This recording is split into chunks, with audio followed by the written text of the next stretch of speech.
Football season comes around, guys, but there's always other problems to face. It's how's my team going to do? How are certain players on my team going to do? But how are certain players on other teams going to do? And you might be thinking, what are you talking about?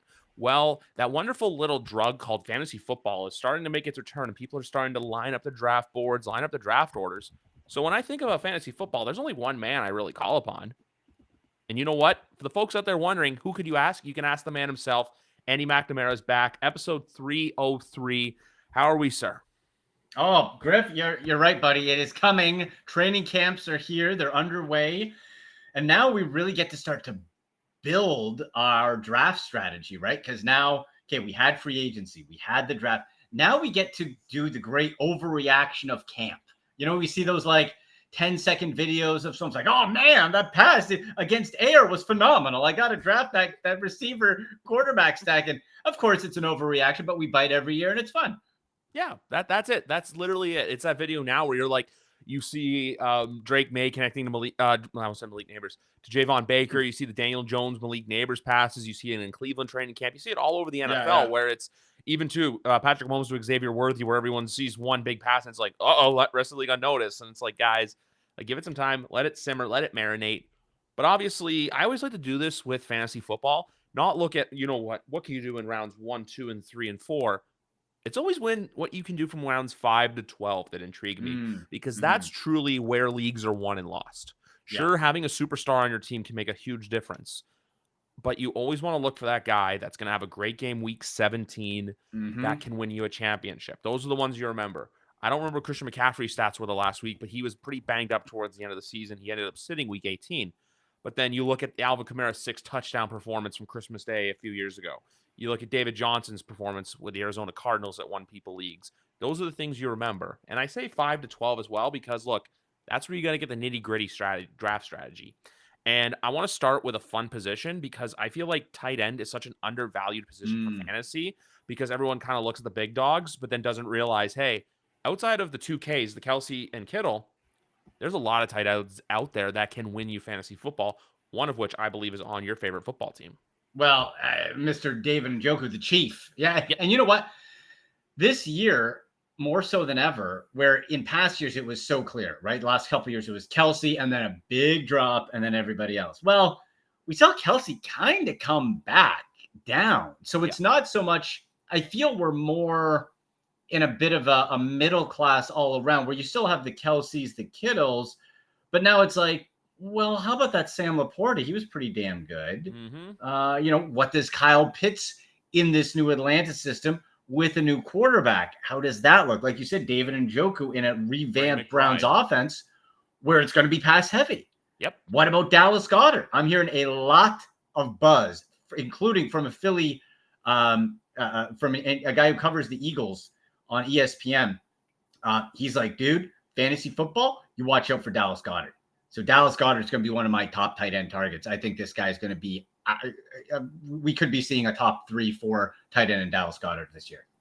Yeah, even Trey McBride's another one in Arizona. I know sometimes too people look at the team and say like, oh, he's not good. It's like you got to look past what the team is overall because eventually when you're diamond mining, you're always going to find a diamond in the rough. You're always going to find one. It can be on some of the best teams in the league, could be some of the worst teams in the league.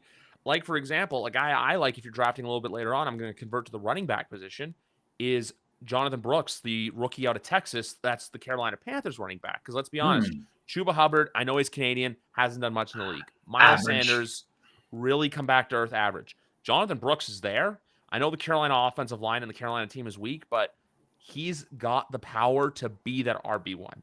Another player to look at, too, for running back as well is Bijan Robinson. How does he do now that the chains are going to be let off of him and he's just going to be able to run free? And like I was saying in my last episode, and like I said to you, I really like Breece Hall because of the Aaron Rodgers Achilles injury. Well, guess what? Kirk Cousins is coming off an Achilles injury, too, and he realizes, hey, I got a bell cow with dreadlocks behind me. I'm going to hand it to him and let him carry it for 20, 30 yards. So those are two running backs right there. If you have a top 5 pick, don't overthink it. I know last year I was skittish on Bijan, but deservedly so because no one trusted Arthur Smith. No. Which then now leads me to the whole point of, because I looked up sleepers beforehand, and the first name that came up was Pat Freiermuth, believe it or not. Pittsburgh players, I'm skittish on now because guess who their offensive coordinator is? Arthur Smith. So you have to wait and see that happens. But, you got to look at those players sometimes where it's like, hey, they're going to be drafted later on. And even, too, I know we talked about a month ago, Nick Chubb is another player. Where do you draft him? What do you do with him? How has he been looking? I know he's squatting an incredible weight right now, but at the same time, too, there's a difference between being in shape and in football shape. Well, that's just it. And I'll tell you this, I'm getting out my combine notes here because I got a sleeper for our wonderful listeners and viewers here at the running back position. Let me find my note. He's on the Buffalo Bills. This is a guy I was hoping the Browns would take late. I think with the depth chart positioning as a late round sleeper, as a guy who, like you said, later in the year could be a contributor, give me Ray Davis out of Kentucky. Okay? Ray Davis. I want this guy late, and I want him on just about all my fantasy teams if I can, Griff. Okay? I'm not kidding you. This guy, let me take you through some of the measurables here. 5'8" 3/8", 211. Big squatty dude, right? Power runner. We're talking goal line. If it's not going to Josh Allen, how about a little Ray Davis? If James Cook, who flashed and did well, but not convincing as like a true bell cow, right? And if something happens to him. Also, we look at this. Excellent footwork, quick feet. I have written down decisive, hitting the hole. Natural pass catcher also. What are the Bills like doing? They like running Josh Allen, passing the football. Yep. Well, if Ray Davis can be a good pass protector, he can stay in, he can catch, and he can also bulldoze you at the line. So I think Ray Davis is somebody, target depth, park him on the bench, wait and see. But I bet you before the end of this season, we're going to be talking about a few weeks where it's like, who's the sleeper to pick up off the waiver wire? And it's going to be Ray Davis. Another player I have, so I'm going to take my sleeper back from my Pittsburgh comments earlier because Pittsburgh has 2 running backs. And the running back I love for my sleeper is Jaylen Warren. Yeah, I like him better than Najee. Najee Harris is mid. He's mid. Warren can be explosive. Warren can be explosive, but Warren also gets those touchdowns. He gets those greasy goal line touchdowns, something to where I'm going to convert now. I don't want Saquon Barkley as an early pick because you don't know what the touchdown is going to be like. I know the whole, we don't know what the tush push situation is. I know Saquon, but at the same time too, Jalen Hurts likes to run the football. So will Saquon's hands be on the ball more or will they be on his quarterback's bum a little bit more? New offensive coordinator too. Don't forget new coordinators. Yeah. Right. And the thing is, you said Saquon. Well, part of Saquon is getting injured. Right. That's the other thing we can't forget. Yeah. Like good last year, but this guy has an injury history. You can't predict injuries, but that's why with me, whenever it would make sense for Saquon to come around in the draft, I just hope he's gone so I don't have to decide and pick him. I'm not comfortable. It's like that whole saying where it's like, I'd rather pick something else. It's kind of like picking food at a restaurant where you're like, oh, should I have like this? Should I have the burger or should I have this? And you're like, I don't know about the burger, but this club sandwich is really good. You'd rather go with the club sandwich. You'd rather go with your gut and be like, you know what? It's not my problem. So instead of Saquon Barkley, there's someone else sitting there waiting for you. Another player that I saw on a list that I'm skittish to say, but could be a fantasy impact later on in drafts is Wan'Dale Robinson from the New York Giants. I know Daniel Jones has his concerns at quarterback, but everyone's going to be going after Malik Neighbors and heavy and deservedly so. But Wan'Dale's going to be good there for what the position he's in. I'm not saying draft him in wide receiver. I almost said RB1, WR1, WR2. But if you want a guy who's going to be your second or third flex or even a bench guy to have for those bye weeks, because let's be honest, Malik's probably going to go within the first 4 rounds of fantasy football drafts. Wan'Dale's probably going to be there in, say, 6, 7, 8, 9. And the other player that that I love, that I've been preaching all offseason, is Drake London. Yeah. Look, if it's not now, it's never. Yeah, exactly. It's like Kyle Pitts. But I feel like every fantasy football meme I see with tight ends, it's always the same. It's the Orange County Choppers meme of the two of them screaming in the office, where it's like tight end is just such a drug for fantasy football, where everyone's waiting for that breakout, like a Noah Fant, like Kyle Pitts, where it's like you're waiting for it to happen. It's a now or never. But with Drake, though, the way I look at him is just the fact that he's being overlooked because of the Kyle Pitts hype and because of the Bijan Robinson hype. Deservedly so for those two. But Drake was a top 10 pick ton of talent 10 years ago. He is a top 10 pick. He's talented. So he's that wide receiver that's going to get forgotten about. just because when you see the crop of wide receivers in the NFL, you see the Justin Jeffersons, you see the Tyreek Hills. But then Drake London's going to be chilling there. So if you want to go running back heavy to start your draft, Drake London's going to be there in rounds 3, 4, and 5. Well, and Griff, let's also remember my old fantasy saying: opportunity equals success in fantasy football. Look at the other. Whenever you're thinking about a player, look at what the competition. What are the target competitions going to be like for a player on this team? Well, when it comes to wide receiver, you have Darnell Mooney, who is a gimmick guy from Chicago.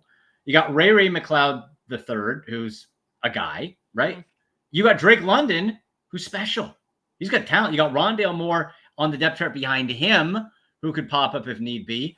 So where are we looking at passing targets? You're looking at Kyle Pitts. You're looking at Drake London. And then the next weapon in a combo role can be Bijan Robinson. So there's a lot of opportunity compared to a team where maybe you got, like, let's look at the Cincinnati Bengals. Jamar Chase is amazing, but you still got T. Higgins, right? Yes. It's like, okay, where's that guy? Well, here, the top wideout's Drake London, end of story. So that's another reason to back up your point where, yeah, you know what? Now, we don't, Kirk Cousins, is he, with these injuries, is he going to start the season? Is he going to stay healthy? What if Michael Penix Jr. gets in there, who I loved if you took away the injuries? He might have been my top quarterback in the draft if it wasn't for the injury history. What does it mean for him if he comes in, right? It's still a bit of an unsettling situation in Atlanta, but it at least looks like there's a path for Drake London to do much better. That's the exact thing. There's the pathway there. There's the vision to be seen. Because with wide receivers, there's always that potential of he's ready to burst, he's ready to pop. Because every year there's always guys that, and I've been seeing videos about this too. Like, it was so weird because there's another wide receiver in the NFL who 2 years ago was one of the best wide receivers in football, but I think is severely overlooked, and especially for fantasy football. And that's Cooper Kupp. Think about it. Yep. Everyone's going to be, you know what? Oh, got to get Puka Nacua. Got to get Puka. Not saying anything bad, but with Puka, I worry that last year he had such a remarkable year that what he does this year, it's just not going to be comparable. Like last year, he broke a 63-year-old record. Yeah. That was I'm feeling regression. Exactly. There's just that regression there. It's kind of like when with baseball, with the Blue Jays, Vladdy had a MVP caliber season to where then the next year, anything that wasn't equal to that was viewed as disappointing. So I feel like with Puka, if he's not out here causing scenes and causing havoc, it's like, or doing what he did, it's this whole just spiral effect of, oh man, it's like, why did I draft him here? Why did I draft him? Why did I draft him? But with Cooper Kupp, he's the exact same position. So like I said, if you want to go get crazy at running back, Cooper Kupp's going to be there. If you miss wide receivers, the big dogs in the first 2 rounds where I feel like Puka will go, Cooper Kupp, I feel like will be sitting there even maybe into the 5th or 6th round. I don't know for sure, but it's just one of those things where you have to remember these players are still talented. It's just because, they've had a couple down years, doesn't mean that they're still there. Like I said, Cooper Kupp won the Triple Crown. I think it was in 2021 and was Super Bowl MVP as well. Yeah. Oh, yeah. And here's the thing. It's not like the last 2 years Cooper Kupp lost talent. Cooper Kupp was hurt. 12 games last year, 9 games the year before, and then he had 3 straight years of being awesome. The guy, actually 2020 was weird. He was down in 2020. That was odd. But 2021, 2019, incredible. So you'd have to think if, and when you say if too often in fantasy football, you start worrying about it. But if this guy gives you 15 games, let's say, miss a couple just for whatever, but let's say he gives you 15. Happens. I would feel comfortable that Cooper Kupp could once again be the number 1 dog over Puka Nacua, who came out of nowhere. We love the story, but we've also seen many a time a player regress. Now, maybe Puka goes on and it's like, holy cow, this guy's right up there with Justin Jefferson level. Could happen, but I'm with you. I wouldn't reach for Puka. I would try to get me some Cooper Kupp and consider him where you get him. Like, okay, Griff, imagine that. You actually get Cooper Kupp, and that dude's your WR3 in fantasy if you get him. Holy cow. Are you kidding me? That's a league winner right there if you get that value.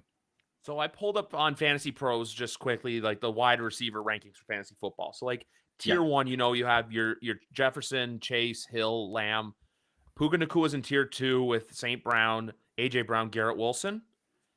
You know that in fantasy football, so for 2 things. 1, Drake London is ranked 15th, and then your boy Amari Cooper is 20th, and then sitting at 26th second. He is wide receiver 22 in fantasy football, is Cooper Kupp in tier 4 with the likes of Wow. T. Higgins, Michael Pittman Jr., Tank Dell, Stephon Diggs, Devontae Smith, Skinny Batman. But another guy, I don't want to call him a sleeper, but I feel like a guy who's just overlooked in football and overlooked in general, Mike Evans too. So imagine having a pairing where you're able to get a Mike Evans with Cooper Kupp, with even a potential to have Drake London. I don't know about you, but that's a very scary three-headed monster for your fantasy football team at the wide receiver position. That'd be really nice. And yeah, like Mike Evans is falling to the category of getting older, which is so crazy. Like it seems like yesterday Mike Evans was drafted, and it's going to be his 11th year. He was drafted in 2014. Isn't that wild? 2014. It's like the guys in hockey where it's like they started playing when they were 18 and all of a sudden they're like, it's like Steven Stamkos where it's like, yeah, he's been in the league for this long, but oh yeah, he entered when he was 18 years old. He's already played 16 years. And he's 30 now. And if you think like, I think just off the top of my head, when you think Mike Evans, like, he's been banged up. And then you look at the stats. I'm like, well, for being banged up, this dude had 1,255 yards last year, 1,124 the year before, and has literally, without exception, been over 1,000 yards every year of his career. So even for, quote, being banged up, that's pretty damn good. And he's got 94 career touchdowns, had 13 last year, and him and Baker got a hell of a connection, and they're paired up now. So that's it. I think with him and Tampa's in that similar thing where they may regress, but then regress for them is like maybe not winning the division. Meanwhile, they're still going to be good. They did lose Dave Canales at offensive coordinator, but Liam Cohen comes from the Rams, so he's going to know what to do with Baker, what to do with Evans. Yeah. I did look up running back quickly just because there's another player right here who caught my attention. I know you have all your talented running backs, which I don't know why, but the RB4 is Jonathan Taylor. I until I prove it otherwise, that still was a one-year wonder for me for fantasy football. But a player I see here at the wide receiver, at the running back 12 position, Noo's team is Joe Mixon for the Houston Texans. Ooh, interesting. I talked to a bang on my show, Sick Podcast with Andy Mattner on YouTube, on Twitter at Sick Pod Browns. I'm going through each Browns opponent, and it's a good exercise for fantasy football too. I'm going through each Browns opponent each week for the season, and then you get to know the teams a bit more from guys who cover it and who they're playing week 17. Who are they playing? Who are they playing week 17? The Texans? I'm going to look it up. The Patriots and the Texans play week 6, but week 17. I was just saying week 17 because if you have a favorable matchup, that's where it takes someone. Yeah. No, well, I'm thinking Mixon. So we were talking, and he's like, well, he felt Joe Mixon was regressing, but it was also a pass-heavy offense. What do you expect? Now, we talk about guys coming down regression. Typically, if we're talking about rookie quarterback who stands like, okay, they're going to figure him out. Man, I think CJ Stroud breaks that mold. That guy was just so damn good. I don't think there's anything to figure out. I think he's just damn good. So you got Joe Mixon. It's like, I like that offense. I just don't know quite what to expect of Joe Mixon because Dameon Pierce couldn't grab the mantle when the opportunity was there. So I would consider Mixon like lower end RB2 to me. Doesn't mean it's a bad pickup, but I'm not going to put him up there as somebody who's going to like bust out, but maybe he's more of just a steady guy. You kind of set and forget, and you get your lowish double digits and he pops once in a while and you're feeling okay about it. Yeah, exactly. He's the kind of guy that like, I'm not going to say Darren Waller because Darren Waller would be annoying where he would go from a 26-point week to like a 3-point week. Oh yeah. I think Joe Mixon will be always that 9 to 13-point range, but he'll have a couple like 19, 20-point weeks, And I'm not saying Joe Mixon. I'm just saying like, hey, if you miss out on, the top dogs in the NFL for running back, like the Christian McCaffreys, the Bijan's, Breece Hall's example, they're those guys there. 2 players I'm also going to add to this list quickly is for my team. One, Ramondre Stevenson. Alex Van Pelt, as you know, likes to run that West Coast offense. Yes. Good for the Patriots running backs. Yeah. And then because Ramondre is going to be available, he's always available in rounds 4 to 5. And another tight end from New England who I think is, obviously people already know who it is, but Hunter Henry is going to be available very, very late in drafts. So if you want a good bench tight end to get in rounds 12, 13, and 14, he's the guy to go for because with tight end, like I'm saying before, everyone looks at when Kelsey and Kittle go. I know Kelsey has regressed just because of age and everything like that, but I say him because they're the benchmarks for tight ends. But like you can take a Mark Andrews or a Sam Laporta, and that's when you get everyone to freak out. That's the thing. Tight end's the freak out position. Right. And Austin Hooper he was washed when he was with the Browns like 3 years ago. So him there doesn't have the potential to steal targets from Hunter Henry like it was. Oh, who'd you have? The other Jonnu Smith. That was a good player on a bad team and just a badly used player. But you don't have those like, Henry and Smith, they both are talented. They both could command. Hooper, he's just about glue factory. So it's a good opportunity, I think, for Hunter Henry to do what you said. Jacoby Brissett can be a nice distributor of the football. What does it mean when Drake May comes in? Man, I'll tell you, I am bullish on your Drake May because it's not Bill Belichick in charge anymore. And I think with the Van Pelt, and it looks like they have a bit more freedom. I am putting Drake May in the raw upside Justin Herbert category, kind of like a poor man's Josh Allen at the start. I think there's a lot to unlock there. And Drake May, man, in dynasty leagues, I would want to have some shares of him and just get him and see. But I think the raw talent is there with the right coaching, which I think a Van Pelt can give. There's a lot of potential. With rookie quarterbacks, I think the only ones you would consider drafting is Caleb and Jaden Daniels. Drake May, I don't know what's going to happen. It's the media in New England's so weird right now where it's like a couple days in pads. He hasn't looked that good. So it's this whole thing of like, if you could give them truth serum, they regretted drafting him, which I think he's a very raw prospect. That's what I'm saying. Like, don't look at him for now. Look at him for 2025 when it's going to be his team. This year is a growing pains year. This year is what Buffalo was in 2018. It's what the Chargers hopefully weren't in 2020 because the Chargers were just horrible in all three phases of the football. But with New England, like I said, if you want to look at the players to draft, you look at Henry, you look at Stevenson, you look at Javon Baker, you look at Jalen Polk. Those guys are all going to be available later on because everyone looks at it and goes, you know what? Yeah, but at the same time, too, you need someone to throw at. And even like my Jonathan Brooks argument, even the worst teams in the NFL have players with diamond in the rough potential. I just put Brooks over the Patriot rookies for fantasy football because, look, Carolina's got no one else. Deontay Johnson, Adam Thielen. Adam Thielen adds to probably the glue factory where he's had a great career, but he's not the Adam Thielen that we saw with the Vikings. Oh, no. Get to his credit. He had a midseason like splurge in fantasy football. That was great. And then he went down. I'll tell you this on your Patriots too. You might not even have to draft him. You might be able to pick him up after. But like at the very end, I still think there is Antonio Gibson upside. He had the shin. That guy was like running on a broken shin, like a splint. Like it was crazy. The talent. I'll never forget Ron Rivera, and he's not coaching anymore, so say what you will. But he said he saw Christian McCaffrey type talent out of Antonio Gibson. An overstatement, yes. But the thinking behind it was this guy can run, he can catch, and he's big. And if he's healthy and something happens to Stevenson, again, one of those guys, at the end of the draft, you want to have guys who you think could pop. And if it doesn't work, you drop him. You're not far behind. Yeah. Antonio Gibson is one of those guys. I think if he's healthy and given the chance in an offense, which like I've seen the Jacoby Brissett, Alex Van Pelt offense because they were both with the Browns. So I literally know what to expect. And there's going to be an opportunity for Antonio Gibson, and there's going to be opportunity for Hunter Henry. So I like both those guys. They will be for potential opportunity. The only player I want to end on with what I saw I got the reminders of because I was waiting for him to pop, but I still don't know where it's going to go before we finish today, is David Montgomery. But I will suggest this if you do want to look at drafting him, get Jahmyr Gibbs and get Montgomery because sometimes with running backs, when there are two very capable running backs, you get them both because what if one goes down the other week? Oh, hey, I have David Montgomery sitting on my bench. We saw it last year. Yeah, that's the thing. David Montgomery has those random weeks where he'll pop and explode, and then he has those random weeks where it's like, oh, yeah, like, because I remember 2022, I was high on Montgomery because I didn't trust Justin Fields' arm, and I figured, hey, he's going to pass to Montgomery.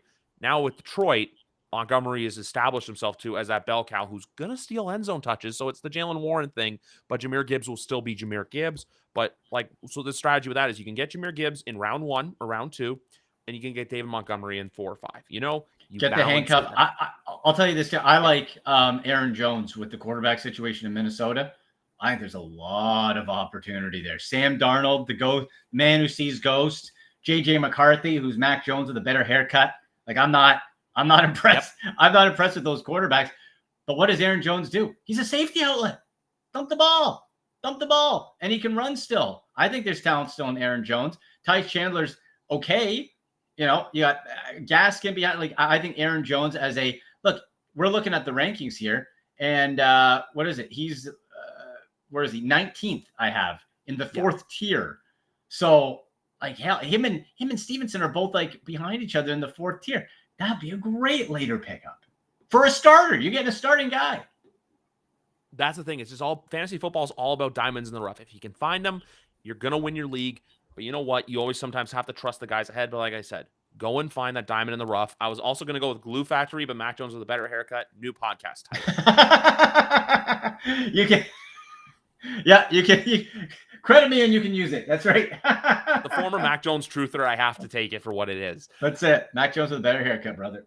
Exactly. But anyway, guys, episode 303 in the books. Fantasy football season. You know what to do. Listen to this podcast all August long. It's not just a one-time listen. It's a multiple-time listen because we want you to